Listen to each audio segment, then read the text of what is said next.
Salut tout le monde, bienvenue à un nouvel épisode de Sur ce, bonne soirée. Aujourd'hui, on vous fait un petit recap du début de saison des 16 équipes de la Conférence de l'Est de la Ligue nationale de hockey.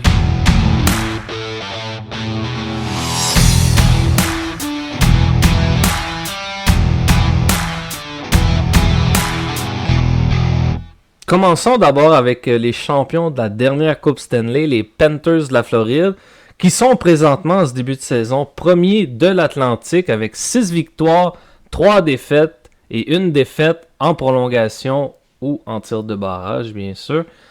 C'est vraiment un bon début de saison pour les Panthers, malgré la perte de joueurs importants cet été, entre autres Brandon Montour. Faut dire que, encore une fois, cette saison, excellent désavantage numérique pour les Panthers. On est à 89,3%, ce qui vaut pour la 4e place de la Ligue en ce moment. Il faut dire aussi que Sam Reinhart connaît encore un très bon début de saison. C'est 14 points, 6 buts, 8 passes en 10 matchs. Anton Lundell aussi connaît un très bon début de saison, 11 points en 10 matchs. Bennett qui surprend un peu en ce début de saison, tout du moins au niveau des buts marqués avec 7 en 10 matchs. C'est un peu plus difficile pour Tkachuk qui a manqué 5 matchs, donc 6 points quand même en 5 matchs. Mais vraiment, ce qui aurait pu vraiment faire la différence en ce début de saison pour les Panthers, c'est la perte de Barkov, qui a joué seulement que 2 matchs cette saison, blessé, devrait revenir dans les prochaines semaines. Mais ça n'a pas trop affecté les Panthers, la perte de Barkov, heureusement. Et Bobrovsky, toujours quand même, à son habitude, très fort au niveau de son jeu. Il va juste falloir vraiment pour les Panthers continuer dans la même voie, surtout que les Rangers sont juste derrière nous au classement. C'est surtout un gros début de saison pour les Panthers qui ont affronté le 24 octobre dernier les Rangers de New York qui étaient invaincus à ce moment-là.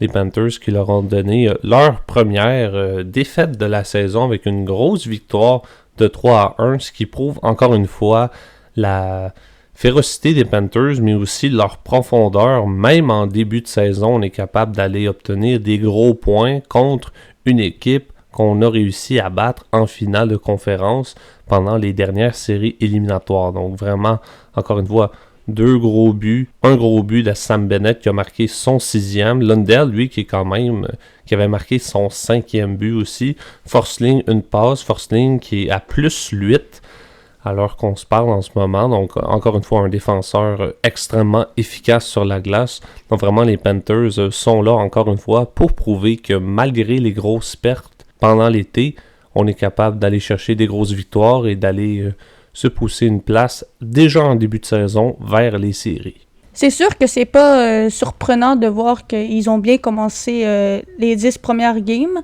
Faut pas oublier aussi que on a quand même Sergei Bobrovsky, le gardien de but, un très bon gardien de but avec un pourcentage d'efficacité de .886, 7 matchs joués, 4 victoires, 2 défaites, et même leur gardien numéro 2, Spencer Knight, commence très bien avec 2 victoires et 1 défaite et un pourcentage d'efficacité de .898. Donc on sait que s'il y a des bons joueurs, puis qu'en plus les gardiens de but font pas dur, des très bons gardiens de but, on voit très bien que les Panthers vont encore dans la bonne direction. Continuons maintenant du côté de Tampa Bay. Encore pas surprenant de voir Nikita Kucherov avec 14 points en 8 matchs. Lui, il s'aligne encore vers ses 100 points en 82 matchs, ce qui n'est pas vraiment surprenant, un très très bon joueur. Anthony Cirelli qui a 10 points en 8 matchs. Même chose pour Brendan Hagel, 10 points en 8 matchs, ce qui est très très bon. Donc on voit très bien que l'équipe performe bien en début de saison. Même chose pour Nick Paul et Victor Hedman, qui ont 2 buts, 6 passes et 8 points. Donc on voit très bien que l'équipe se dirige encore vers les séries pour ce début de saison. Ils vont tous dans le bon chemin. C'est aussi un très bel arrivé en fait pour 2 joueurs. Jake Guentzel, l'ancien des Penguins de Pittsburgh, lui, 2 buts, 5 passes pour 7 points en 8 matchs. Vraiment un excellent rendement pour un excellent joueur. Mais celui qui surprend le plus, d'après moi, c'est Janis Jérôme Moser, l'ancien des Coyotes de l'Arizona ou du fameux Utah Hockey Club. Il mène l'équipe avec la fiche de plus ou moins avec plus 8, ce qui est vraiment excellent. Lui qui joue avec Edman sur la première paire défensive. Lui pour 2 buts et 4 passes pour un total de 6 points en 8 matchs. Donc vraiment un très bon début de saison pour Janis Jérôme Moser qui peut surprendre les plus sceptiques. C'est pas le joueur qui... C'est peut-être pas le joueur qui s'est le plus illustré dans sa carrière jusqu'à maintenant, mais aller jouer avec Tampa Bay, avec un gros club, vraiment, ça va le propulser. Surtout s'il joue sur la première paire défensive avec le capitaine Victor Hedman, ça va vraiment le propulser vers des très hauts pointages tout au long de la saison. Moi, j'avais vraiment l'impression qu'avec la perte de Steven Stamkos cet été, ça aurait été extrêmement difficile comme début de saison pour Tampa Bay. En plus qu'il y a eu l'ouragan qui n'a pas aidé non plus hors hockey. Mais c'est vraiment un très bon début de saison. 5 victoires, 3 défaites, 10 points après 8 matchs. Puis vraiment ce qu'on remarque avec Tampa Bay, entre autres avec la bonne tenue, encore une fois, de Nikita Kucherov, on est 4e pour le nombre de buts marqués par match à 3.9, ce qui est quand même excellent. Mais c'est l'avantage numérique qui prend un peu du bord, entre autres, dû à la perte de Stamkos. On est 18e au classement avec 17.9% en avantage numérique. Et le désavantage numérique aussi, ça va pas trop bien. 27e, 71.4%. Mais il faut dire que Vasilevski, cette saison, a commencé l'année avec l'équipe, à comparer à la saison dernière où il a été blessé. Et justement, la dernière victoire face à Washington, le 26 octobre, ça a été une belle victoire de 3-0. Donc, vraiment, on voit que malgré la perte du capitaine Stamkos, les joueurs du Lightning se sont vraiment regroupés. Et comme Chloé a dit, c'est vraiment des bonnes performances. Cirelli, Eagle, Nick Paul, le nouveau capitaine Hedman, même Jake Getsol qui, avec 7 points à 8 matchs, c'est quand même un excellent début de saison. Comme Jay a dit, JJ Moser plus 8, excellent. Et en parlant justement de Steven Stamkos, le 28 octobre, ce sera son retour officiel à Tampa Bay. On a vraiment hâte de voir ce qui va se passer du côté de son retour à Tampa Bay. Qu'est-ce que les fans vont lui redonner, lui qui a tant donné à cette organisation. Il faut dire aussi que Stamkos, c'est un lent début de saison. On va en parler dans un prochain podcast du côté de l'Ouest et Nashville. Mais ça va être vraiment intéressant de voir son retour à Tampa Bay, comment ça va se dérouler, en espérant que pour lui, ça aille très bien et même peut-être un petit but. Allons-y maintenant avec les Sabres de Buffalo qui, en ce début de saison, après 9 matchs, connaissent quand même, selon moi, un bon début de saison, selon leur standard des dernières années. 4 victoires, 4 défaites, une défaite en prolongation pour 9 points. Mais ce qui surprend quand même, c'est que à leurs 3 derniers matchs, en date du 28 octobre, c'est 3 victoires consécutives et une grosse victoire, entre autres, le 22 octobre face à Dallas, victoire de 4-2 à Dallas en plus. Dallas, qu'on sait très bien cette saison, quand même assez puissant en ce début de campagne. Donc vraiment, pour les Sabres, c'est un excellent début de saison, selon moi. Ukko-Pekka Luukkonen, qui quand même connaît un bon début de saison au niveau du gardien de but. Une des grosses lacunes, cependant, des Sabres, c'est l'avantage numérique. On est 32e avec seulement 3,8% sur l'avantage numérique depuis le début de la saison. Il va vraiment falloir qu'on trouve une façon avec des gars comme Tage Thompson, Alex Stock, JJ Peterka, Power, Rasmus Dahlin, de vraiment prendre des opportunités qu'on a sur l'avantage numérique. Ça va beaucoup aider pour avoir de meilleurs résultats encore. Leur prochain match, c'est justement ce lundi 28 octobre face aux Panthers. Donc ça va être un très très gros test pour les Sabres qui relativement ce début de saison et avec le retour justement de Lindy Ruff, on peut dire que c'est un début de saison assez satisfaisant pour les Sabres, on sait, les Sabres, ça fait plusieurs années où c'est extrêmement difficile. Et pourtant, on avait des joueurs très, très, très bons dans les dernières saisons. On les a tous échangés. On pense entre autres à Sam Reinhart, qui est maintenant rendu avec les Panthers. Linus Ullmark dans les buts, maintenant avec Ottawa. Donc, ça reste un bon début de saison. Dans l'ensemble pour les Sabres, il va vraiment falloir continuer dans cette même voie. J'ai pas l'impression, face aux Panthers, qu'on va réussir à l'emporter. Ça reste encore à voir. On a réussi à battre Dallas. Mais il faut vraiment falloir arranger l'avantage numérique avec 3,8%, 32e dans la ligue. C'est vraiment inacceptable pour une équipe qui a vraiment d'excellents joueurs offensifs. Parlons d'un joueur qui va extrêmement bien depuis 3 matchs, Tage Thompson, qui a en ce moment 7 buts, ce qui le classe 5e de la ligue dans cette catégorie-là. 7 buts, 4 passes pour 11 points en 9 matchs. Vraiment un excellent rendement. Tage Thompson qui avait eu beaucoup de difficultés en début de saison l'année passée, pendant la saison 2023-2024. Mais les 3 derniers matchs pour Tage Thompson ont été particulièrement lucratifs en termes de points. On parle de 4 buts marqués et 3 passes dans les 3 dernières victoires, les 3 derniers matchs. Donc c'est vraiment excellent pour Tage Thompson. Comme je l'ai dit, l'année passée, c'était pas très très bon au niveau des buts, très particulièrement. Tage Thompson qui est connu pour être un très bon marqueur. L'année passée, c'était seulement 29 buts, 27 passes pour 56 points, ce qui est vraiment une énorme baisse. À la campagne 2022-2023, là où il avait marqué 47 buts et 47 passes pour 94 points. Donc je pense que cette saison, vraiment, Tage Thompson s'est remis en marche. Et je pense que l'attribution du capitanat de Rasmus Dahlin a vraiment donné un gros boost à l'équipe, un nouveau coach en Lindy Ruff qui connaît quand même assez bien l'organisation. Donc vraiment, je trouve que Tage Thompson et l'ensemble de l'équipe vont vraiment pouvoir pousser pour une place en série cette année, surtout si Thompson continue à être autant lucratif au niveau des points. Oui, c'est bien beau que Tage Thompson a 11 points, Alex Tuch a 9 points, Perteka a 7 points, Owen Power 7 points aussi. Mais c'est aussi important du côté des gardiens de but, comme leur gardien numéro 1, Ukko-Pekka Luukkonen, qui a 3 victoires, 2 défaites et 1 défaite en prolongation, ce qui donne un pourcentage d'efficacité de 0.899, ce qui est très bien comme début de saison. C'est sûr que avec les matchs qui suivent, il peut remonter jusqu'à 0.950%, etc.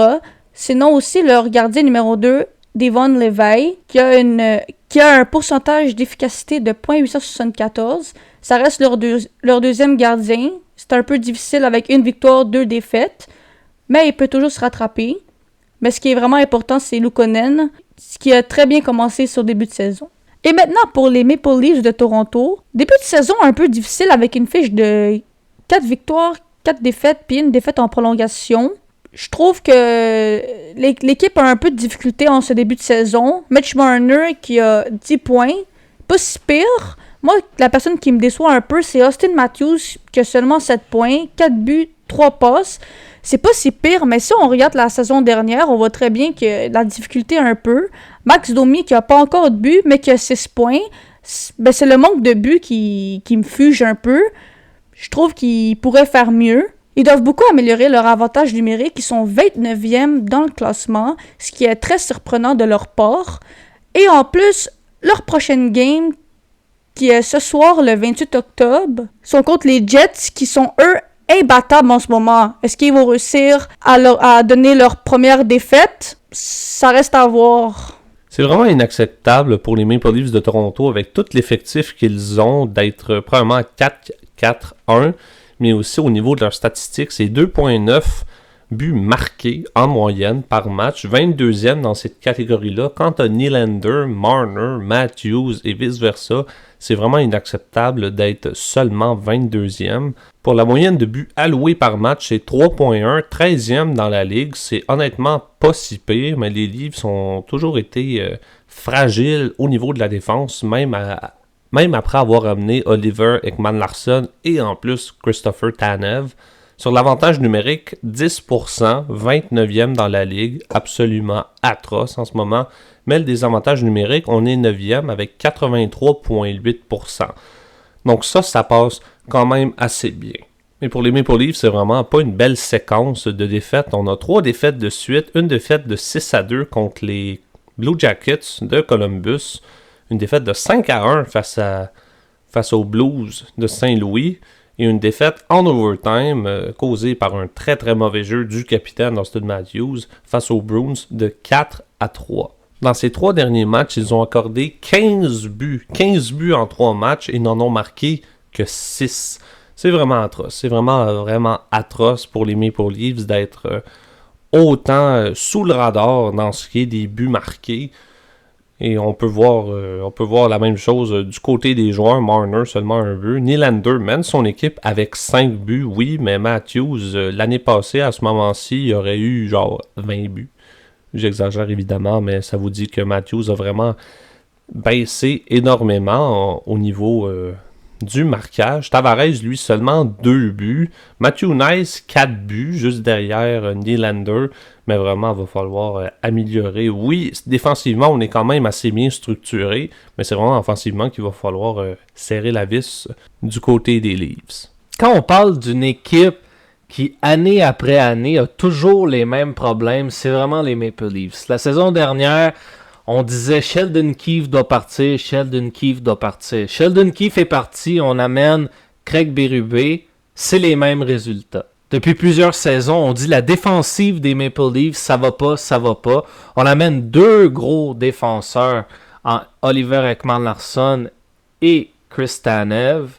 La défensive, oui, c'est amélioré dans un sens, faut leur donner, mais quand même, c'est toujours aussi laborieux sur certaines séquences qui font très mal. Je pense entre autres au but en prolongation contre les Bruins, où malheureusement, c'était pas un défenseur, mais Matthews agissait un peu en tant que défenseur dans cette séquence-là. C'est une passe complètement dans l'enclave sur la palette de Brad Marchand. Et puis, ça a terminé complètement le match et ça a scellé une 3e défaite pour les Leafs consécutives. Donc, vraiment, c'est toujours, on dirait, les mêmes points avec les Leafs à chaque saison. Et on dirait qu'on ne trouve pas vraiment les joueurs et le personnel d'entraîneur parfait pour vraiment faire en sorte que l'équipe avance bien. Cependant, la seule bonne nouvelle pour moi en ce début de saison pour les Leafs, c'est Anthony Stolarz qui arrive tout droit des Panthers, qui a d'ailleurs remporté la Coupe Stanley la saison dernière. Et c'est un excellent début de saison pour lui. 3 victoires, 2 défaites, une défaite en prolongation. Bon, c'est sûr que du côté des défaites, c'est pas la meilleure chose à avoir, mais cependant, c'est au niveau de la moyenne de buts accordés, 2,18 et le taux d'efficacité de 9,27 qui est vraiment excellent dans son cas. Si Stolarz peut sauver quelquefois les Leafs sur certaines erreurs, ils vont avoir plus de chances de remporter des matchs. Mais comme Chloé et Jay ont dit, ça va être vraiment important de retrouver la touche de marqueur pour la plupart des gros joueurs de l'équipe. Comme on a dit, Marner, un seul but. Matthews, oui, 4 buts, mais on sait qu'il peut faire bien plus avec sa saison de 69 buts la saison dernière. Donc vraiment, il va vraiment falloir retrouver la touche offensive, surtout en avantage numérique. 10% seulement, 29e, comme on l'a dit un peu plus tôt. Ça n'a aucun bon sens du côté des Maple Leafs. Le coach à l'attaque, Marc Savard, va vraiment devoir forcer son équipe à être beaucoup plus opportuniste, je dirais, au niveau de l'avantage numérique. Sinon, ça va finir comme la saison dernière et Marc Savard va sûrement perdre son emploi. Tout comme Guy Boucher la saison dernière, qui n'avait pas réussi à amener les Leafs du côté de l'attaque comme il le fallait. Donc Marc Savard va vraiment devoir remanier un peu la façon que son avantage numérique et que son attaque fonctionne pour espérer faire débloquer des gros joueurs au niveau de l'attaque. Passons maintenant aux Red Wings de Détroit qui, eux aussi, un peu comme les Maple Leafs, ont beaucoup de difficultés à marquer des buts cette saison. 25e au niveau des buts marqués avec 2.8 seulement. Et un début de saison extrêmement lent du côté de Patrick Kane. Oui, 7 points en 9 matchs, mais ça a été très long avant qu'il se mette en marche.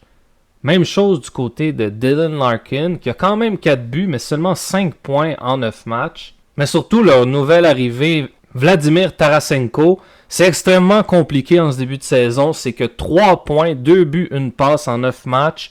Beaucoup de difficultés au niveau de l'attaque. Pas juste lui, comme je l'ai dit, la plupart des joueurs ont extrêmement de la difficulté en ce début de saison. En plus d'être 31e au niveau du désavantage numérique avec 66,7% d'efficacité seulement. Les Red Wings qui ont 2 défaites consécutives, une défaite contre Buffalo 5-3 et contre Edmonton 3-2 lors de leurs 2 derniers matchs. Leur prochain match qui sera le 30 octobre face aux puissants Jets de Winnipeg. Donc ça va être extrêmement difficile encore une fois pour eux. Après ça, on va affronter Buffalo, Chicago et Toronto en séquence. Donc ça va être intéressant de voir ce que les Red Wings vont faire. Eux aussi, un dossier de 4-4-1. Il y a plusieurs équipes dans l'Est qui sont dans cette même situation de 4-4-1. Donc les Red Wings, un peu comme les Leafs, vont vraiment devoir commencer à produire offensivement s'ils veulent de bons résultats. Et comme on en a déjà parlé dans certains autres épisodes, du côté des gardiens de but, c'est extrêmement difficile. Du côté des Red Wings, on a 3 gardiens, entre autres, Talbot, Lyon et Husso. Et c'est vraiment compliqué. Si je prends l'exemple de Talbot, c'est 3.16 la moyenne de buts accordés et un taux d'efficacité quand même relativement correct à 9,13. Mais quand même, c'est vraiment la lacune, selon moi, la plus grosse des Red Wings devant le filet, avec, en ce début de saison, le manque vraiment d'offensive. Ce manque d'offensive-là se reflète surtout dans les statistiques des joueurs. Notre meilleur marqueur dans l'équipe, c'est Alex DeBrincat avec 4 buts et Andrew Copp avec 4 buts. Mais sinon, on a Patrick Kane avec seulement 2 buts en 9 matchs. Dylan Larkin aussi a 4 buts en 9 matchs pour un mec total de 5 points. JT Comfort, lui, 3 buts, 2 passes pour 5 points. Donc vraiment, il y a vraiment un gros manque d'offensive pour les Red Wings, qui sont d'ailleurs 25e dans le classement pour la moyenne de buts marqués. Donc vraiment, c'est le gros problème des Red Wings et aussi au niveau des gardiens de but. Mais vraiment, dans l'Atlantique, c'est extrêmement serré le classement en ce moment. Donc, il va falloir aller chercher des grosses victoires parce que tout au long de la saison, vraiment, les Red Wings, oui, ont connu quelques victoires, mais ils ont surtout connu des grosses séquences de défaites, surtout en début de saison. On a eu une séquence du 3 octobre au 10 octobre, une séquence de 4 défaites, 2 contre les Leafs, une contre les Sénateurs d'Ottawa et une autre contre les Pingouins. On a vécu 2 grosses défaites face aux Rangers de New York le 14 et le 17 octobre de 4-1 et de 5-2. Donc seulement 3 buts marqués contre 9 buts concédés. Donc on voit encore une fois que même défensivement, autant qu'offensivement, c'est très difficile. Et nos 2 derniers matchs, c'est une défaite de 5-3 et une défaite de 3-2 face aux Sabres de Buffalo et aux Oilers d'Edmonton. Donc vraiment, c'est le manque d'offensive qui va être la grosse clé à régler pour les Red Wings s'ils veulent pouvoir, si on veut, challenger un peu les puissants Jets de Winnipeg le 30 octobre. Allons-y avec nos Canadiens de Montréal qui sont présentement aussi 4 victoires, 4 défaites, 1 défaite en prolongation pour un total de 9 points dans la division Atlantique. 3 buts marqués en moyenne pour Montréal cette saison pour commencer, 18e au classement, c'est quand même pas si mal. Moyenne de buts alloués tout de même, 3.6 pour 25e dans la ligue. Il va falloir restructurer ça. Pour ce qui est de l'avantage numérique et du désavantage numérique, on est respectivement 8e avec 25.8% sur l'avantage numérique et 3e dans le désavantage numérique avec 90.3%, ce qui est vraiment une énorme amélioration à ce qu'on a vécu dans les dernières saisons. Cole Caulfield mène l'équipe avec 8 buts en 9 matchs. donc qui le classe d'ailleurs deuxième meilleur buteur dans la ligue en ce moment. Nick Suzuki, lui, 8 passes pour 11 points. Lui, vraiment, que certaines personnes étaient inquiets par rapport au manque de buts de Suzuki, mais vraiment, dans les 3 derniers matchs, ça a vraiment été une grosse explosion de points. Donc, le capitaine Suzuki, toujours autant efficace. Et Samuel Montembeault, dans son cas, un pourcentage d'efficacité de 9.14, qui est vraiment quand même assez excellent, pour une moyenne de buts alloués de 2.94. Un peu moins bon, mais Sam Montembeault qui veut nous dire vraiment que c'est lui le numéro 1 de l'équipe. Si on regarde le premier match qui s'est déroulé le 9 octobre, on a gagné 1-0 contre Toronto. Donc on s'est dit, un blanchissage, l'équipe, elle est enfin réveillée. Après ça, on a joué contre Boston le 10 octobre, une défaite de 6-4. On s'est dit, ok, 1-1, c'est pas si pire, on est correct. Ensuite, le 12 octobre, on a gagné contre Ottawa 4-1. Donc, on a vraiment bien commencé le début de saison. Après ça, ça a été un peu difficile. On a eu 4 défaites de suite. Et ensuite, en fin de semaine, le 26 et 27 octobre, on a eu 2 victoires consécutives contre 2 clubs pas si pires, Saint-Louis et les Flyers. Donc, on voit avec les 4 défaites consécutives, on commençait à avoir peur un peu si l'équipe allait être capable d'arrêter ces défaites consécutives. Donc, on voit qu'en fin de semaine, on s'est bien réveillé en espérant qu'on continue dans le bon cheminement. Kirby Dach s'est enfin réveillé avec 5 points, 1 but, 4 passes. Moi, je pense que Kirby Dach devrait sûrement rester sur le premier trio parce que Juraj Slafkovský est blessé présentement. Il a manqué 3 matchs, mais il y a quand même, en 6 matchs, il y a quand même 6 points. Donc, 1 point chaque match. Mais moi, je trouve vraiment que Kirby Dach devrait rester sur le premier trio parce que c'est là qu'il s'est réveillé avec Cole Caulfield et Nick Suzuki. Vraiment impressionnant, Cole Caulfield, 8 buts en 9 matchs. On a enfin un buteur présent à notre équipe et que Nick Suzuki, le capitaine, soit un très bon passeur. Donc vraiment, je pense que le premier trio devrait rester de même.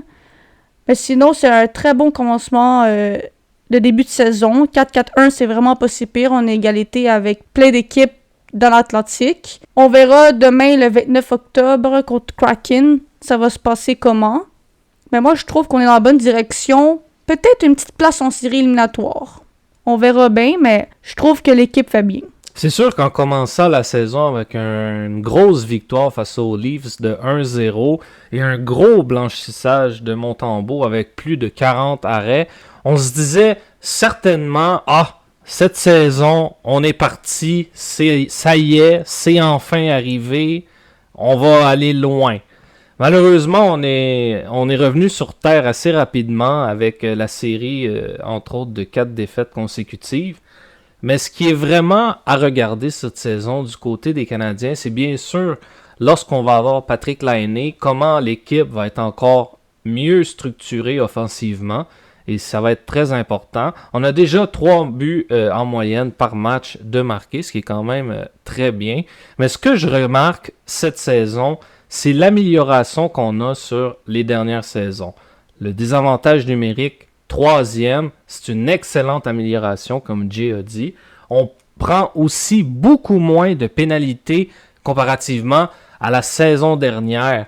Ça, c'est un truc qu'il fallait absolument régler et je pense qu'en ce début de saison, tout du moins, on a vraiment réglé la situation. Arbor Xhekaj qui prend beaucoup moins de mauvaises pénalités, entre autres. Il y a Pezzetta qui, quelquefois, a quelques pénalités, en a pris 2 justement face aux Flyers. Donc, va juste falloir régler peut-être le cas de Pezzetta et de ses pénalités. Mais c'est beaucoup d'amélioration, je trouve, par rapport à la saison dernière. Oui, c'est 4-4-1. Pour les Canadiens, en ce moment, c'est un bon début de saison relatif. Mais il faut vraiment continuer dans le même sens. Il faut vraiment que Montembeault revienne comme il était lors des premiers matchs, où il était extrêmement solide. Un peu comme face à Saint-Louis en fin de semaine, le 26 octobre, ça a été un match fortement bien disputé de sa part. Kaden Primo face aux Flyers, ça a été bien lors des 2 premières périodes. À la fin de la 3e, on s'est endormi un peu du côté de toute l'équipe. Ça a permis 2 buts rapides du côté des Flyers. On a quand même réussi à tenir le fort. Ça aussi, c'est quelque chose d'intéressant cette saison. Oui, c'est contre les Flyers, mais on a quand même réussi à tenir l'avance malgré que les Flyers attaquaient avec férocité en fin de match. Le seul truc pour moi qui est flagrant, cependant, depuis le début de l'année, c'est du côté de la défensive, comment on est souvent pris hors position. Oui, on a beaucoup de jeunes, mais il va falloir quand même qu'ils apprennent assez rapidement à pas faire trop de revirements coûteux. Je pense entre autres à Lane Hutson face entre autres aux Rangers où lors d'un revirement, ça a coûté un but. Il y a eu quelques revirements aussi face à Saint-Louis et Philadelphie. On a réussi à contrer quand même ces revirements-là. Logan Mailloux aussi fait quelques revirements et on accorde beaucoup de tirs. C'est surtout ça que j'ai remarqué en ce début de saison. Donc il va vraiment falloir trouver une façon de renforcer la défensive. Une défensive, il faut aussi le souligner, qui est quand même accommodée par certaines blessures. Kaden Guhle est absent. On sait que Justin Barron a été frappé à la tête par Jacob Trouba, absent lui aussi. Donc on fait confiance à plusieurs jeunes, Struble, Mailloux, Hudson, Jacky. Donc il va vraiment falloir essayer de structurer la défensive ou peut-être même d'aller chercher un défenseur via transaction pour peut-être pallier un peu à ces blessures et pallier au fait qu'on accorde beaucoup de tirs et qu'on est souvent pris hors position du côté de la défensive. Passons maintenant aux Bruins de Boston qui, de leur côté, en ce début de saison, malgré une fiche, encore une fois, de 4-4-1, c'est un début de saison très difficile pour les Bruins qui, normalement, connaissent d'excellents débuts de saison depuis les dernières années et vraiment viennent justement de terminer une séquence de 3 défaites consécutives grâce à une victoire samedi le 26 octobre face à Toronto, justement qu'on a parlé un peu plus tôt, de 4-3. Donc avant ça, c'était 3 défaites consécutives face à Utah de 2-1, Nashville 4-0 et Dallas 5-2. Donc c'est vraiment un début de saison difficile, en dents de scie, si on veut, du côté des Bruins. Quand même, Pasternak toujours aussi offensif avec 6 buts en 9 matchs. Cole Koepke qui surprend quand même avec 7 points en 9 matchs, l'attaquant. Du côté des buts marqués par match, on est quand même à 3 comme le Canadien. Donc c'est quand même pas au niveau des buts le problème. J'ai surtout l'impression que c'est un peu Jeremy Swayman en ce début de saison qui a un peu de difficulté. Moyenne de but de 2,87, pourcentage d'efficacité de 900, ce qui est quand même pas si mal. Mais j'ai l'impression avec le début de saison, son contrat et tout, ça a un peu dérangé ses performances. Espérons pour les Bruins que ça revienne aux bonnes performances des dernières saisons. Mais un début de saison vraiment, je dirais, à oublier pour Boston. Moi, à mon avis aussi, je trouve ça un début de saison un peu difficile pour Boston, comparé à la saison dernière, qui ont fait beaucoup mieux.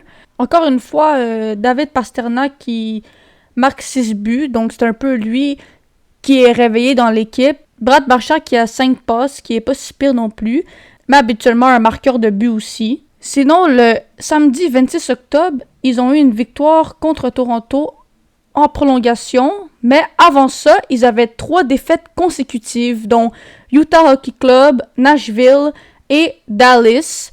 Donc, ils se sont sauvés d'une 4e défaite consécutive, mais comme Étienne a dit, un début de saison à oublier. À part pour David Pasternak, les meilleurs marqueurs de l'équipe, c'est Cole Koepke avec seulement 3 buts, Kastelik avec 3 buts, lui qui est devenu tout d'un coup un joueur vraiment de 2e et on pourrait même dire, si on veut être un peu fou, de premier trio, lui qui a vraiment un début de saison quand même assez bien. Mais c'est vraiment des fiches plus ou moins que je voulais parler. David Pasternak, oui, 6 buts, mais une fiche de moins 3. Koepke, lui, l'exception avec une fiche de plus 10, vraiment très excellent sur son trio. Brad Marchand, lui, un moins 5. Kastelik, encore une fois, lui, vraiment phénoménal avec plus 8. Beecher, lui, avec un plus 7. Elias Lindholm, lui, avait extrêmement bien parti sa saison, mais C'est 5 points en 9 matchs pour lui en ce moment, avec une fiche de -3. Hampus Lindholm, lui, 1 but, 2 passes. Lui aussi, sa fiche de -5. Brendan Carlo, lui, -2 avec seulement 3 points. Trent Frederick, lui, 1 but, 2 passes pour une fiche de -6. Charlie Coyle, lui, un seul but avec une fiche de -7.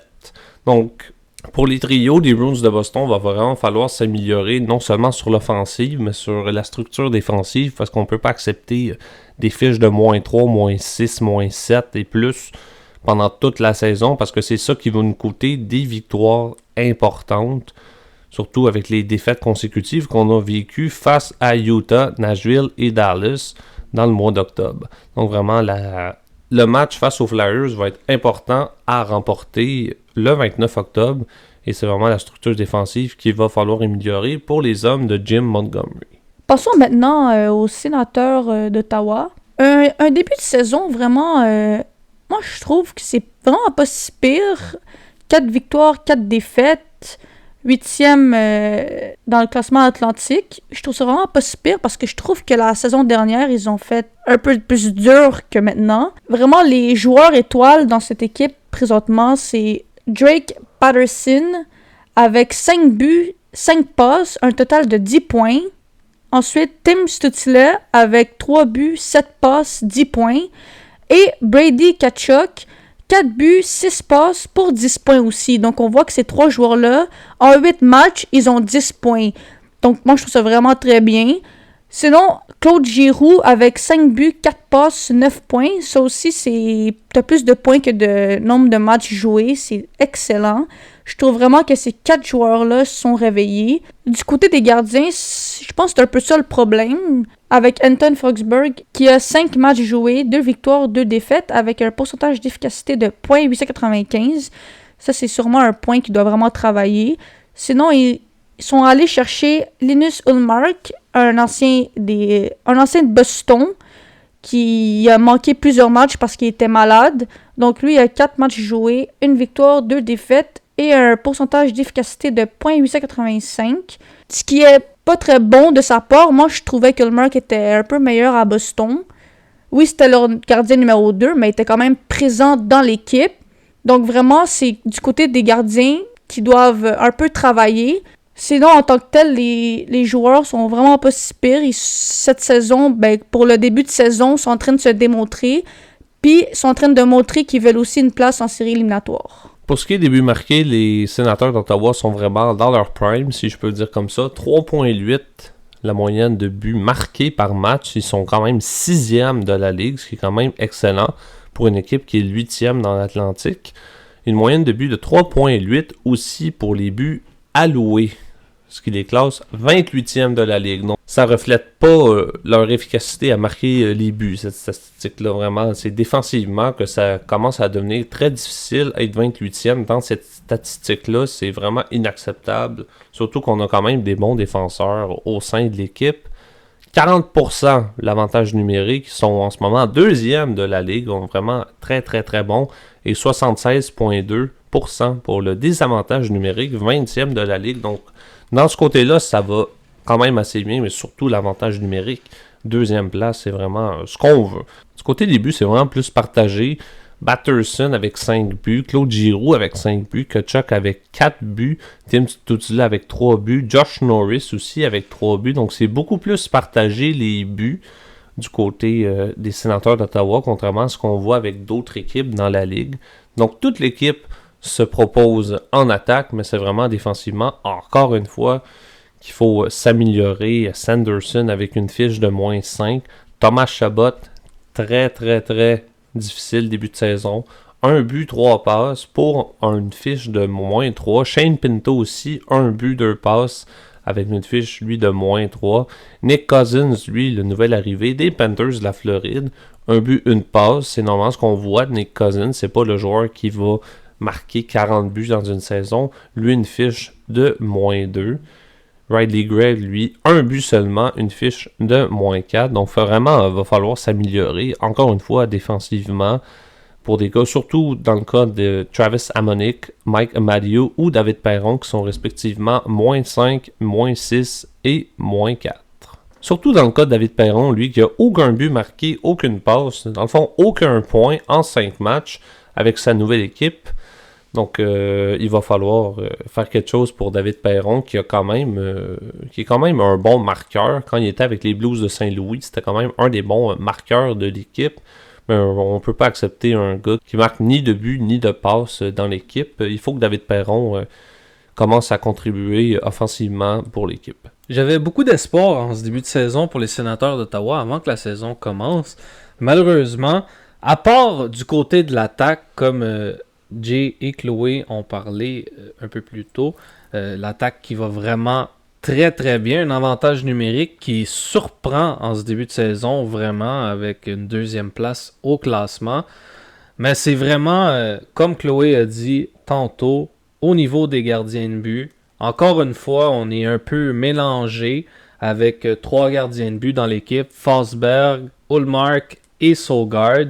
Ullmark malade, blessé, on ne sait pas trop, a manqué quelques matchs. Lors de la dernière partie du 27 octobre, a dû remplacer à 2 reprises Forsberg qui avait un problème avec son patin.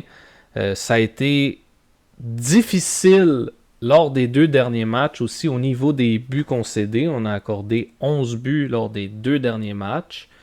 Donc c'est vraiment au niveau de la défense, au niveau du gardien de but qu'il faut faire vraiment une évolution rapide du côté d'Ottawa si on veut gravir les échelons de la division Atlantique et espérer vraiment être dans la course en fin de saison pour participer aux séries. Allons-y maintenant de la division métropolitaine avec les Devils du New Jersey qui sont premiers de la métropolitaine avec 6 victoires, 4 défaites et 2 défaites en temps supplémentaire. 3,7 buts marqués en moyenne par match, 8e de la ligue dans cette catégorie, extrêmement bien.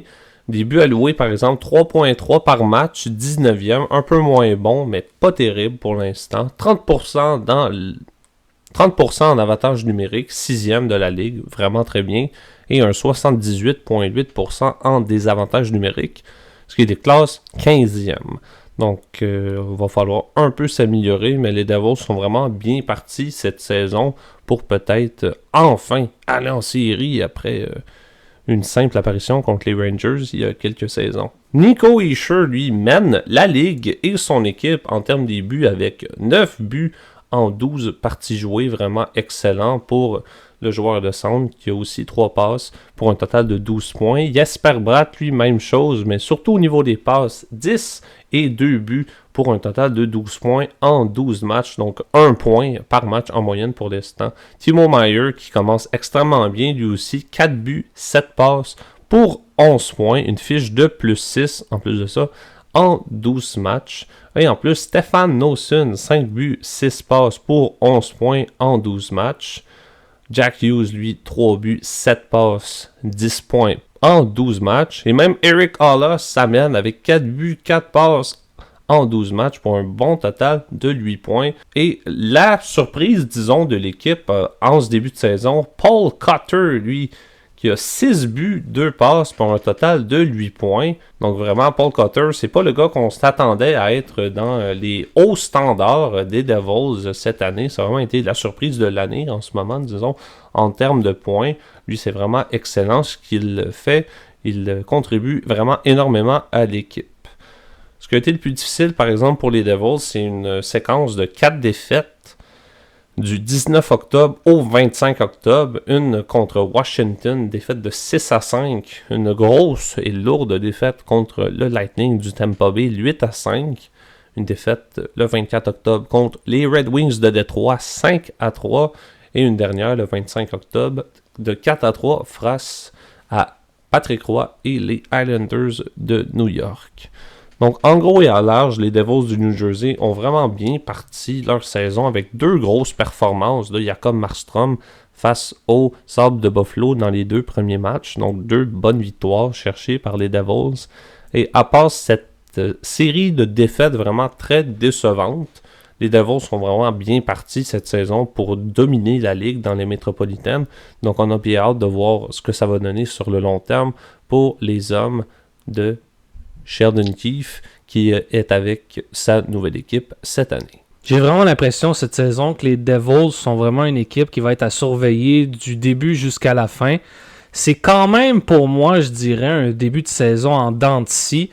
Oui, on est premier de la métropolitaine, mais vraiment les 4 défaites consécutives que Jay vient de parler, ça met un peu une grosse tâche à ce début de saison. On s'est bien repris face à Anaheim le 27 octobre avec une grosse victoire de 6-2. Comme Jay a dit, offensivement, ça va extrêmement bien. L'avantage numérique, ça va très bien. Pour moi, ce qu'on doit améliorer, c'est vraiment devant le filet. Max Strom, il y a une moyenne de but de 3,01 et un pourcentage d'efficacité de 8,95 en ce début de saison. Il partage la cage quand même avec Jake Allen, l'ancien du Canadien, qui lui, il a 4 matchs cette saison. Moyenne de but de 3,25 et un taux d'efficacité de 8,76. Donc, c'est vraiment du côté des gardiens de but et du partage de la cage qu'il va vraiment falloir s'améliorer. Il faut accorder moins de buts du côté des Devils. C'est vraiment ça qu'on retient en ce début de saison. Moi, je trouve que c'est un très bon début de saison du côté des Devils. Comme Étienne a dit, ça va être une équipe à surveiller du début jusqu'à la fin. Oui, ils sont premiers dans le classement métropolitain, mais il y a aussi plus de matchs joués.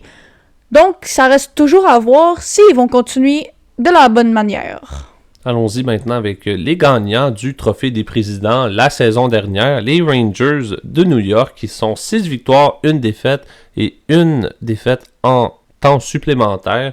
Une moyenne de 4,3 buts marqués, 3e de la Ligue.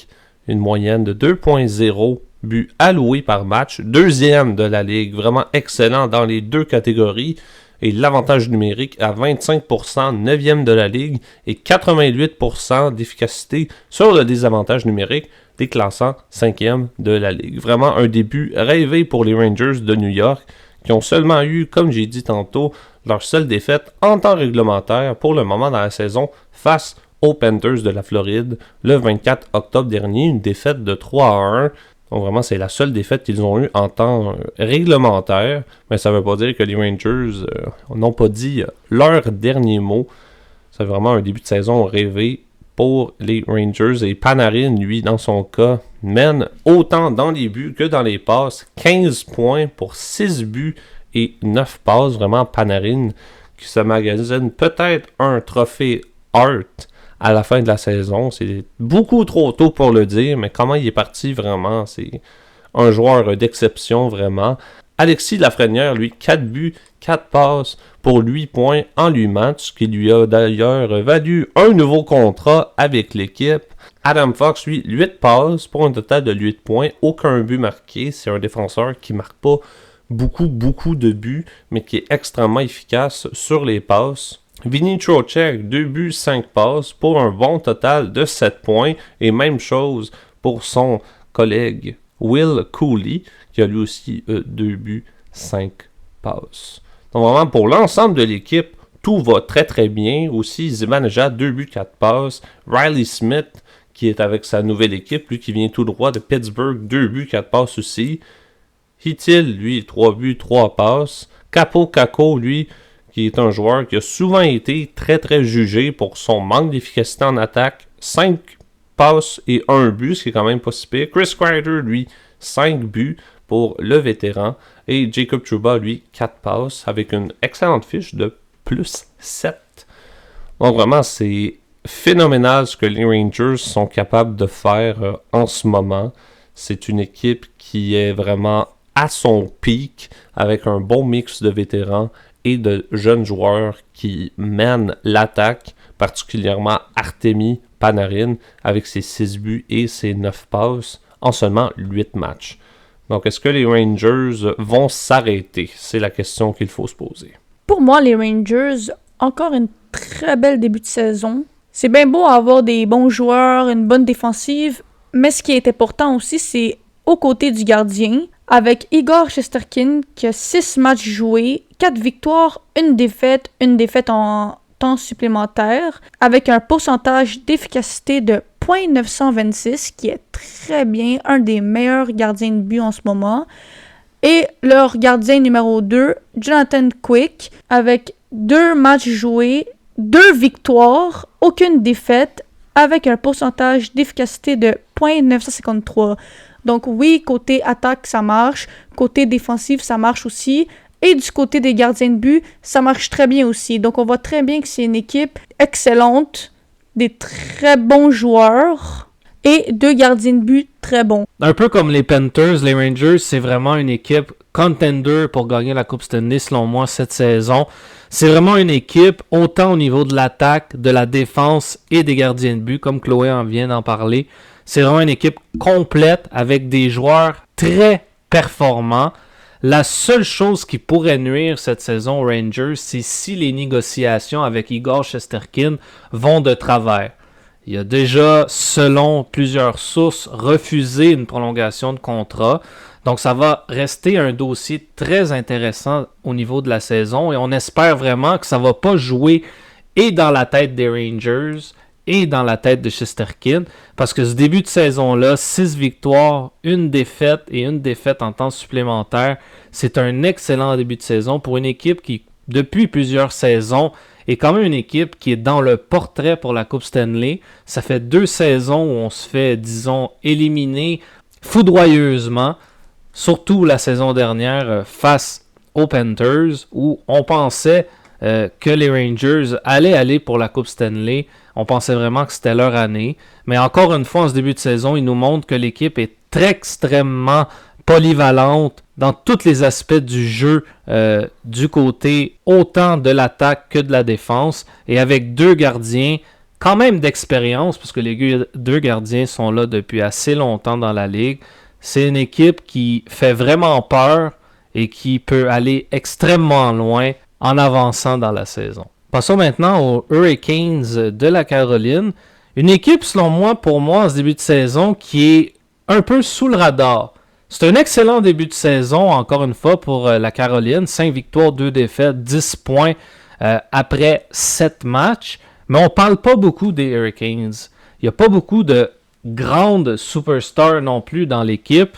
On a des gars Aho, Gustisberg, Jarvis, Nichas, Svechnikov, mais on parle pas beaucoup d'eux. Et c'est un peu comme ça depuis plusieurs saisons. On parle pas beaucoup des Hurricanes, mais les Hurricanes sont toujours dans le mixte pour les séries. Quelquefois, on peut dire qu'ils sont dans le mix pour la Coupe Stanley, mais c'est plus ou moins rare. La saison dernière, on a bien vu que ça avait pas bien fonctionné en séries éliminatoires. Mais en ce début de saison, c'est vraiment un très bon début de saison. Beaucoup de surprises au niveau des meneurs des buts. Entre autres, Shane Gustisberg, le défenseur, qui a 4 buts cette saison. C'est le meilleur buteur après 7 matchs.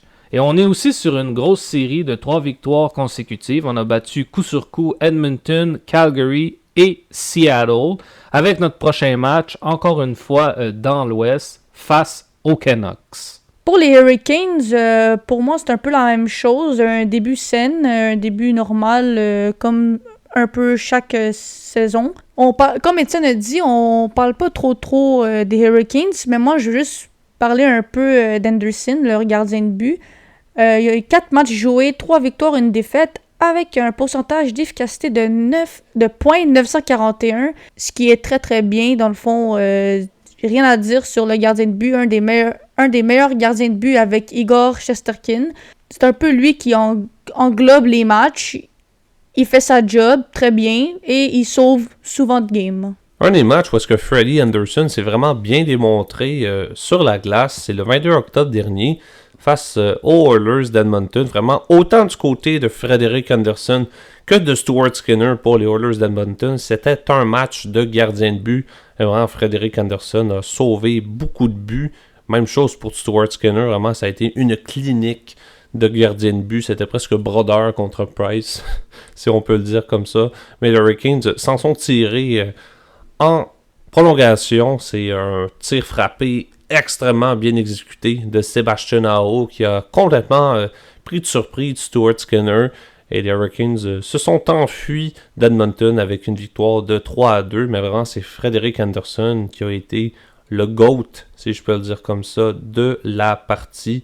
Un match extrêmement serré pour les deux équipes. Mais c'est le goaler qui a scellé le match, disons.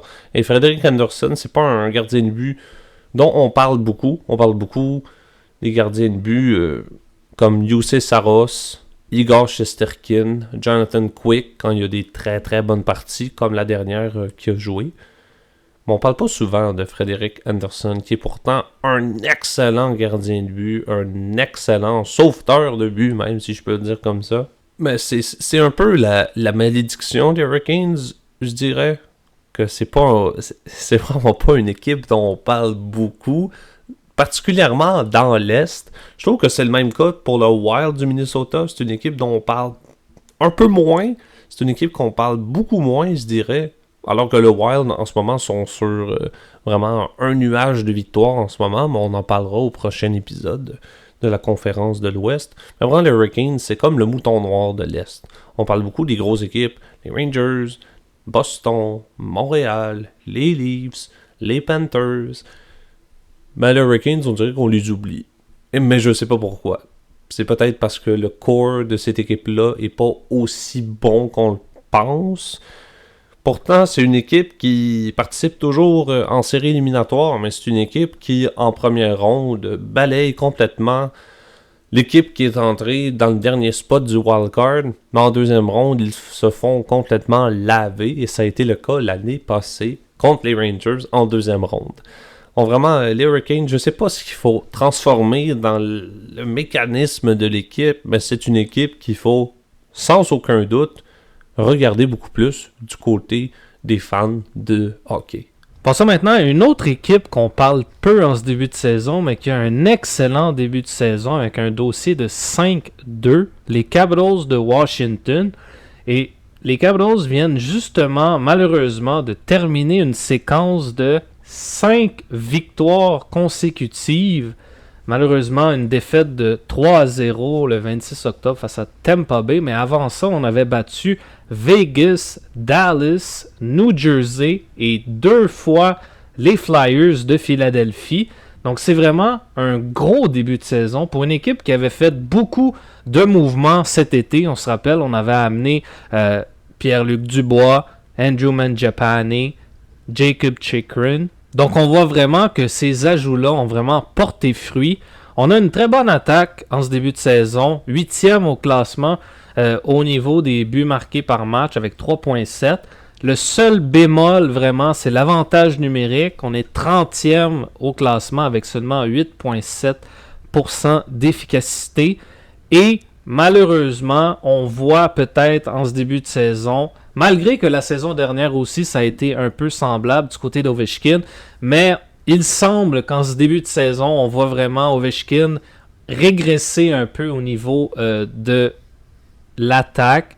Seulement 2 buts, 5 points en 7 matchs, ce qui est pas mauvais, dont un but dans un filet désert. Donc, bien sûr, on attend avec impatience de voir s'il va être capable un jour de battre le record de buts de Gretzky. Pour le moment, ça semble extrêmement difficile en ce début de saison avec seulement 2 buts. L'année passée, on se rappelle encore une fois, la saison avait été très difficile, avait quand même fini la saison avec 31 buts. Donc, tout est possible encore pour Ovechkin. Un autre petit bémol, je dirais, du côté des Capitals, c'est vraiment devant le filet, entre Charlie Lindgren et Logan Thompson. Quoique Logan Thompson a quand même 3 victoires en 3 matchs. J'aimerais parler du cas Pierre-Luc Dubois qui a fait son arrivée avec les Capitals de Washington cette saison-ci. Et vraiment, c'est un assez bon début de saison pour Pierre-Luc Dubois. 1 but, 4 passes pour un total de 5 points en 7 matchs. Ce qui est vraiment pas terrible. Pour être parfaitement honnête avec vous, je trouve que c'est une statistique qui envoie la chandelle pour un gars de la trempe de Pierre-Luc Dubois. Quand même un gas de 6 pieds 4, 225 livres. C'est un gros gabarit qui peut amener des bons buts au bon moment. Il y a une soirée de 3 points, 1 but, 2 passes.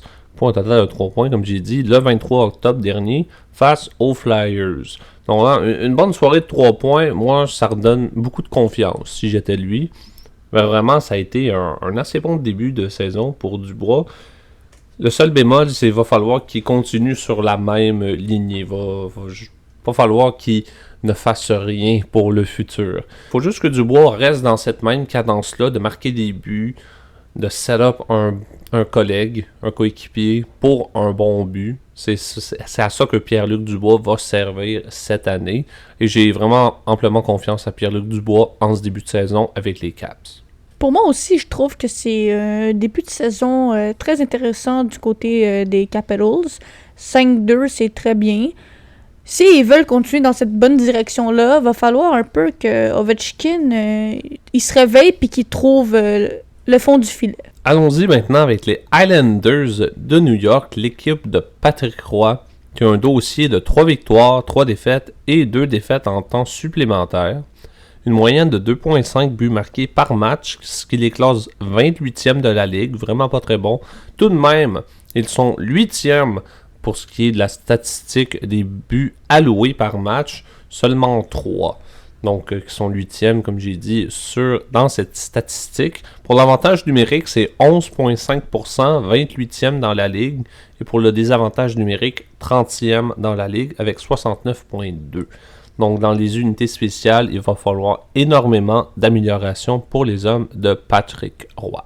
Pour ce qui est des joueurs, c'est Kyle Palmieri qui mène l'équipe dans la statistique des buts avec 4. Et aussi Brock Nelson qui a aussi 4 buts. Palmieri, lui, a un total de 7 points et Nelson, lui, un total de 6. Noah Dobson, toujours autant efficace comme l'année passée. 5 passes, aucun but pour l'instant. Adam Pelech, même chose, mais 4 passes dans son cas. Bo Horvat, lui, 3 buts, 1 passe pour seulement 4 points en 8 matchs. Et c'est une stat qu'on va souvent voir en début de saison pour les Islanders. Matt Barzal, lui, 1 but, 3 passes pour 4 points. Jean-Gabriel Pajot, 1 but, 2 passes. Anders Lee, 3 buts seulement. Pollock, 3 passes seulement. Anthony Duclair, lui, qui a été blessé, mais qui avait quand même marqué 2 buts, 1 passe pour 3 points. Lui qui avait quand même bien commencé sa saison, mais qui est malheureusement blessé pour quelques semaines. C'est vraiment défensivement et offensivement le problème chez les Islanders, mais malgré tout, c'est vraiment Sorokin qui mène le bal dans l'efficacité de l'équipe, lui qui a une moyenne de buts alloués par match de 1,74, ce qui est excellent, et un pourcentage d'arrêt de 9,36, ce qui le met au top de la ligue dans les meilleurs gardiens de but dans ce qui est du pourcentage d'efficacité. Donc Sorokin ne change rien, vraiment. Tu es excellent. C'est vraiment du côté de l'efficacité offensive que oui, Palmieri mène son équipe avec 7 points, mais il va falloir que les autres joueurs commencent à marquer, commencent à produire, parce qu'on ne peut pas se retrouver avec des joueurs qui marquent seulement 40 points dans une saison pour les Islanders. Ça ne marchera jamais. C'est un début de saison un peu difficile pour les Islanders. Ça avait mal parti. On s'est bien repris. On est quand même à 3-3-2, ce qui est quand même pas si pire. Sorokin, vraiment excellent. Il faut vraiment qu'il continue sur cette lancée-là pendant toute la saison. Ça va être vraiment important, comme Jay a dit, d'augmenter la production offensive de tout le monde pour vraiment espérer avoir de meilleurs résultats. On a quand même des matchs assez faciles qui s'en viennent. Les Ducks, Columbus, Buffalo. Par la suite, ça va commencer à être un peu plus tough avec les Rangers le 3 novembre. Donc, il faut vraiment profiter des équipes qui sont un peu plus faibles du côté des Islanders pour ramasser le plus de points possible. Il faut vraiment se réveiller du côté de l'attaque et continuer le bon travail au niveau des gardiens de but de Sorokin, entre autres, et de la défensive. Allons-y avec les Blue Jackets de Columbus maintenant, qui connaissent, selon leur standard, un bon début de saison, selon moi. 3-3-1, 7 points après 7 matchs. Bien sûr, on se rappelle, il y a eu la tragédie Gaudreau. On a perdu aussi en début de saison Boone Jenner pour presque l'entièreté de la saison. Malgré cela, c'est quand même des bons résultats. Une bonne production offensive de la part de plusieurs joueurs. Le seul bémol, je dirais, du côté vraiment des Blue Jackets, c'est encore une fois au niveau des gardiens de but. Danil Tarasov et Elvis Merzlikins qui sont pas fameux en ce début de saison. Respectivement, Tarasov, moyenne de but de 3,42. Merzlikins, lui, 3,68. Et du côté de l'efficacité, c'est 0,886 pour Tarasov et 0,8 54 pour Merzlikins. Donc c'est vraiment du côté des gardiens de but qu'il va falloir faire un upgrade cette saison du côté des Blue Jackets si on veut espérer être dans la course ou au moins finir dans une position qui va favoriser le développement pour les saisons futures. Sean Monahan a vraiment prouvé qu'il méritait sa place au sein des Blue Jackets de Columbus. Avec lui, 3 buts, 4 passes pour un total de 7 points en 7 matchs. Donc, un point par match en moyenne pour T-Sean. C'est vraiment un très beau début de saison. Et il a marqué d'ailleurs un but extrêmement émotif contre les Panthers le 15 octobre dernier. C'était la date où les Blue Jackets de Columbus ont retiré le numéro 13 de Johnny Gaudreau. Vraiment un extrêmement beau geste de la franchise et pour ce que cet homme-là a amené non seulement aux Flames, mais ce qu'il a amené à Columbus pendant ces quelques saisons avec l'équipe. Donc on a retiré son numéro et lorsque Monahan a marqué son but, ce fameux 15 octobre-là, il a pointé le numéro 13 de Gaudreau après avoir marqué. Donc un très beau but, un très bon joueur, un très bon coéquipier qui était Johnny Gaudreau au sein des Flames et de Columbus. Il y avait beaucoup de joueurs qui ont joué avec Johnny Gaudreau qui étaient à ce match-là, dont Samuel Bennett, dont Matthew Tkachuk et dont évidemment Sean Monahan, qui ont joué les trois avec Gaudreau, avec les Flames. Et d'ailleurs, lorsque les Flames ont gagné leur première ronde face aux Stars il y a quelques saisons, et c'était d'ailleurs Gaudreau qui avait marqué ce fameux but de la victoire. Donc pour Sean Monahan, ça va être lui, d'après moi, la grosse puissance en attaque aux côtés de Zach Werenski qui, lui, est la puissance en défense. Donc pour Sean Monahan et Werenski, ça va vraiment être, d'après moi, les gros leaders. En tout cas, jusqu'à ce que Boone Jenner revienne. Ça va être vraiment eux les leaders dans le vestiaire jusqu'à ce que le capitaine revienne de sa blessure. Passons maintenant aux Penguins de Pittsburgh. Un début de saison très difficile pour eux, qui ont une fiche de 3 victoires, 6 défaites et 1 défaite en prolongation. Si on regarde du côté des joueurs, on voit ici que Evgeny Malkin a 14 points en 10 matchs, qui est vraiment pas si pire. C'est vraiment lui l'étoile de l'équipe en ce moment. Ensuite, on a ici Sidney Crosby qui a 7 points, 1 but, 6 passes. Fait qu'on voit qu'il est plus un passeur en début de saison. Lars Eller qui a 6 points, dont 4 buts, 2 passes. Même chose pour Ricard Raquel, qui a 6 points aussi. Et Eric Carlson, qui a 6 points aussi. Donc on voit un peu que c'est un peu difficile du côté de Penguins. Quand même 7e position dans le classement métropolitain. Si on regarde aussi du côté de gardien but, Joel Blomqvist, qui remplace Tristan Jarry, qui a été envoyé en AHL. Un pourcentage d'efficacité de 0.911, donc c'est très bien, c'est pas mauvais, c'est une bonne fiche. Mais l'équipe en tant que telle ne marche pas, on dirait qu'ils s'allument pas, on dirait qu'ils sont pas capables de rentrer la rondelle dans le but. Donc moi, à mon avis, le coach Mike Sullivan, ça marche pas trop bien, à mon avis. Je pense que ça va être sûrement le prochain coach qui va se mettre à la porte, en espérant pas, mais ça reste à voir. Très difficile début de saison pour les Pingouins. On est sur une série de 5 défaites consécutives en allant vers le match le 29 octobre face au Wild, qui ne sera pas encore de tout repos.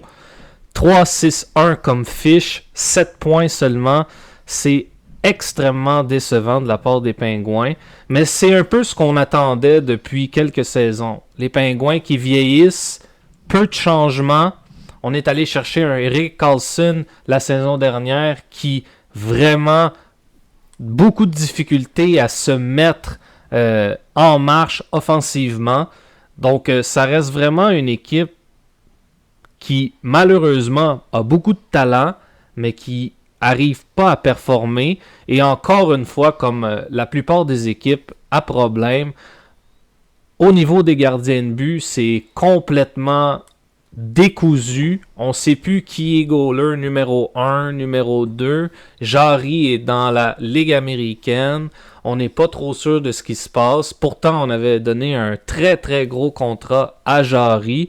Donc, ça reste vraiment une équipe qui va falloir avoir beaucoup de changements. J'ai l'impression, comme Chloé a dit, que Mike Sullivan sera l'un de ces changements-là très prochainement si on continue sur cette série de défaites. Et vraiment, va falloir, j'ai l'impression, du côté de Carl Dubas, de faire des transactions cette saison pour espérer améliorer l'équipe pour la saison prochaine. J'ai déjà l'impression que cette saison, c'est voué à l'échec du côté des Pingouins. C'est pas seulement du côté de Carl Dubas qu'il faut des changements. Pour moi, c'est au niveau du coaching aussi. Mike Sullivan, je trouve pas qu'il fait un très bon travail. Depuis plusieurs saisons, je trouve qu'on lui accorde beaucoup de chances, beaucoup d'opportunités de se reprendre en main.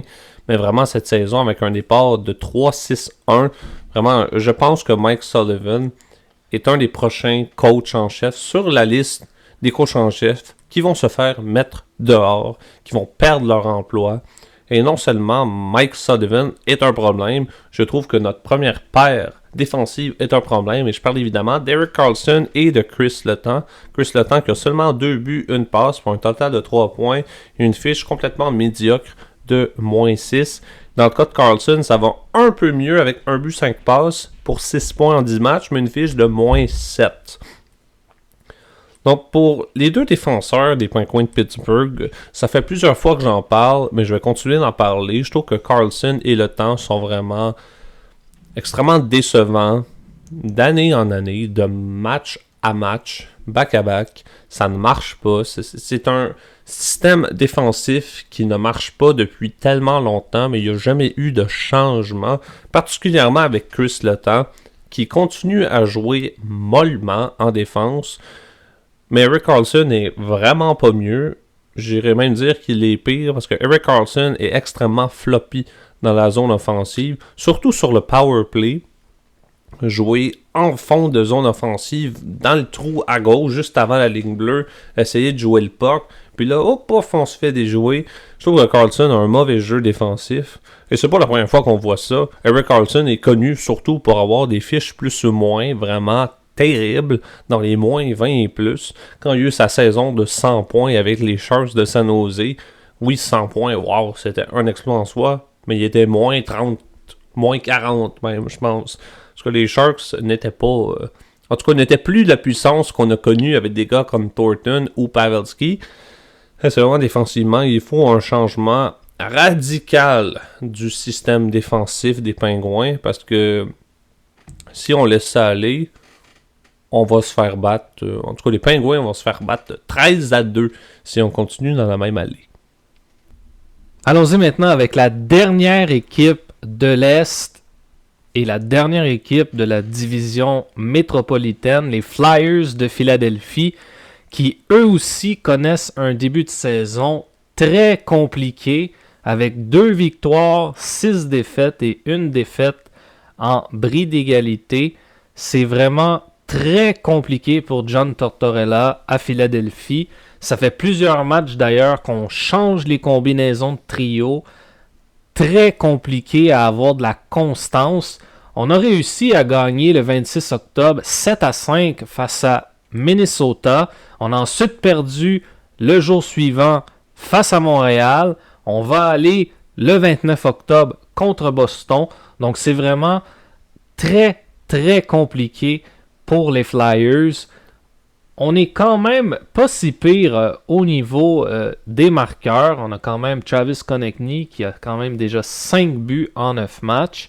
Mais c'est encore une fois, j'ai l'impression de me répéter, mais c'est encore une fois au niveau des gardiens de but, c'est extrêmement difficile. Ersson connaît un début de saison affreux. Ivan Fedotov, qu'on avait beaucoup parlé de lui en fin de saison dernière, comme étant peut-être le remplaçant à Carter Hart. Terrible en ce début de saison. Et contre le Canadien, lors de leur dernier match. On a fait la connaissance de Kolosov, un autre nouveau jeune gardien du côté des Flyers. Et ça a été un match quand même très compliqué aussi pour lui. Donc vraiment, on a 3 gardiens dans l'organisation des Flyers où ça va pas bien du tout. Et encore une fois, il va falloir faire un mouvement de personnel ou un échange du côté des Flyers, parce que c'est pas avec ces 3 gardiens-là, moi j'ai l'impression, qu'ils vont pouvoir remonter au classement. Et ça va être encore une fois une saison très difficile pour les Flyers, malgré que la saison dernière, ça avait été quand même une saison relativement satisfaisante. On avait passé très près de faire les séries éliminatoires. On s'était écroulé en fin de saison, mais en ce début de saison, c'est extrêmement difficile. Et même que peut-être Tortorella sera peut-être congédié si la saison continue dans cette voie. C'est pas pour rien que les Flyers sont 32e dans la statistique de buts alloués par match avec un terrible 4.4 buts alloués par match. C'est vraiment terrible. Ce qui est encore plus terrible, c'est la fiche plus et moins des joueurs de l'équipe. Travis Konechny, oui, 5 buts, 5 passes pour 10 points, meilleur pointeur de l'équipe avec une fiche de moins 6. Matvei Michkov, lui, 4 buts, 5 passes. Un bon début de saison pour la recrue. 9 points en 9 matchs, 1 point par match en moyenne, moins 5. Owen Tippett, moins 9. Mais le pire de tout, c'est Morgan Frost avec moins 12, avec seulement 4 passes en 9 matchs. C'est le cas de dire, rien ne va plus pour les Flyers de Philadelphie. Et on écoutait d'ailleurs Daniel Brière, le GM de l'équipe, sur le réseau des sports, lorsqu'il présentait le match des Canadiens le 27 octobre dernier. Il disait... On le sait où est-ce qu'on est rendu au sein de notre équipe. On le sait qu'on ne se rendra pas en série éliminatoire, encore moins gagner la Coupe Stanley. Quand ton general manager te dit ça à TV, ça te fait peut-être dire qu'il y a quelque chose qui marche cordialement pas au sein de l'équipe. Et j'ai l'impression que le système de jeu de John Tortorella n'est pas le bon système de jeu pour l'ensemble des joueurs des Flyers. Parce que sur papier, là, on a une bonne équipe. Konechny, Michkov, Couturier, Tippett, Travis Sanheim, Morgan Frost, Scott Laughton. À la base, c'est des bons joueurs. C'est des bons joueurs de hockey qui savent amener beaucoup d'offensives au sein d'une équipe de hockey. Les Flyers, ce ne sont pas les Sharks de San Jose. Et on parlera des Sharks de San Jose au prochain épisode, quand on parlera de la conférence de l'Ouest. Mais c'est un semblant d'eux, disons. Les Flyers, c'est comme les Sharks de l'Est. Et ce ne sont pas les Sharks. Les Sharks, c'est une tout autre cas de désespoir. Mais vraiment, les Flyers ont une bonne équipe sur papier et c'est ça qui est décevant. Même chose pour les Sharks, d'ailleurs. Mais pour les Flyers, on ne sait pas trop quoi dire. On ne sait pas trop quoi faire, clairement. Du côté de Daniel Brière, je pense que l'important va être de faire grandir l'expérience, de faire vieillir les aptitudes offensives et défensives de l'équipe, de pouvoir s'améliorer. En tout cas, c'est le cas de dire, c'est un énorme début de saison à oublier pour les Broad Street Bullies. Pour moi aussi, je trouve que les Flyers, le début de saison, ça marche pas trop. Faut vraiment qu'ils retrouvent au niveau... Il faut vraiment qu'ils se retrouvent au niveau défensif et une solution aux gardiens de but parce qu'ils ne peuvent pas continuer de même. Sans gardien de but, puis la défensive qui aide pas le gardien de but, ça marchera pas de même. Comme Étienne a dit, John Tortorella, ça sera peut-être limite, s'il continue de même dans quelques matchs, peut-être même congédié, puis c'est pas ça qu'il veut. Fait qu'il faut vraiment qu'il trouve une solution rapidement parce que ça fait vraiment dur en ce moment. Juste un petit mot sur John Tortorella. Si jamais vous avez une chance de regarder un match des Flyers dans les prochaines journées, portez une attention sur le non-verbal de John Tortorella quand il se fait marquer un but. Là. C'est quand même assez drôle. Il n'en revient pas. John Tortorella, pour ceux qui le connaissent un peu moins, c'est un gars qui n'a pas la langue dans sa poche. Il a quand même été là depuis un certain temps, mais... Il y a des choses qu'il a dit qui se diraient beaucoup moins bien aujourd'hui. Mais portez une attention sur T. John quand il se fait marquer un but. C'est quand même assez drôle. On en a... Nous-mêmes, ri est quand même assez... au dernier match des Canadiens contre les Flyers. Et c'est ça qui va conclure cet épisode de la conférence de l'Est. On vous revient la semaine prochaine avec la conférence de l'Ouest de la Ligue nationale de hockey. Merci encore tout le monde de votre écoute. J'espère, comme à l'habitude, qu'on vous a instruit autant que diverti. On se revoit la semaine prochaine pour notre nouvel épisode. Merci et bonne soirée.